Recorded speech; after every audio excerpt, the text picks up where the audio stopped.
If you try to control the variety of situations that may pop up in your face tomorrow morning, all that'll happen is you will become a very limited life. You would step out into the world and do whatever that needs to be done only if you have an assurance, no matter what you walk into, you will not lose yourself.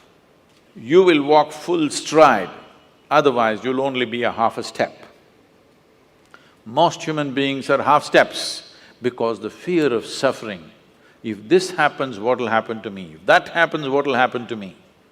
If you're well managed within yourself, you know how to manage your thought, you know how to manage your emotion, you know how to manage your body, your chemistry, your energy. If you know how to manage all this, what does it matter if you walk into hell, I'm asking? If you are well managed, if you are a heaven within you, what does it matter where you go? Hell also will be an interesting place to go. But if you are ill-managed, then you want to be in a nice place all the time. You will not step out into anything. I'm not saying this is wrong, this is against nature, because in nature, every life is aspiring to be as much as it can be, isn't it? Every life is naturally aspiring, this is not a philosophy, this is not an ideology that you must do this or that. It is natural and intrinsic for every life that it will do as much as it can. From an earthworm, from a worm to an insect to a bird, to an animal to a tree, every one of them are trying to be full-fledged life. If you go against this simply because of the fear of suffering, then all possibilities of exploring the nature of being human, the tremendous immensity of being human is just lost upon humanity.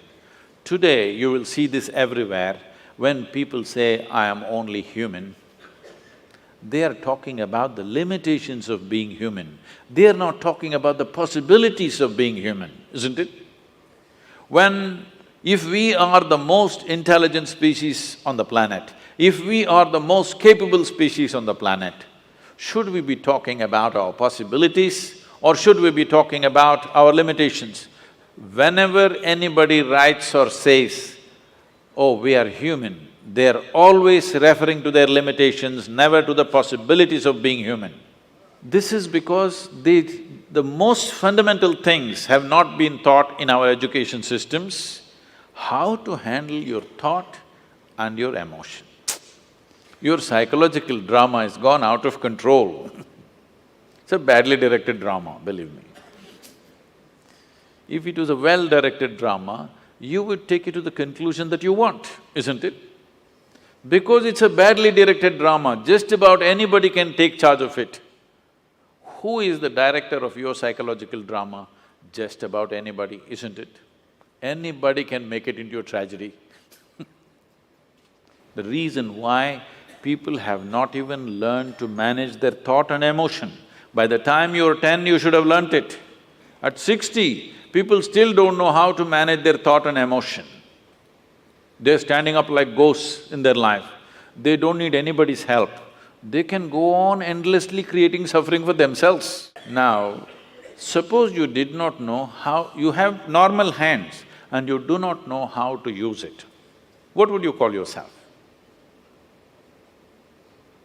No, you tell yourself, don't tell me, it's okay. Whatever you think, if you have a normal process of mental faculty and you do not know how to use it, it means the same thing, yes or no? Does it mean the same thing or no? You don't have a normal hand, then you can't use it, that's different. We will look at you compassionately. But you have a normal hand and you don't know how to use it. Whatever word you use to call yourself, don't tell me, but the same thing goes if you don't know how to use your thought and emotion towards your well-being, isn't it? Because ill-managed. Because the fundamentals of life are not grasped. What is the nature of my existence? If you don't know this, how do you manage it? Only if you grasp the nature of something, then you learn to manage it, isn't it? You don't even see what it is, how to manage it? There is no way to manage it. So the first and foremost thing, that's why, is called realization. You must understand this. In this country, in this culture, we never refer to any kind of spiritual realization as an attainment. We only said it is a realization.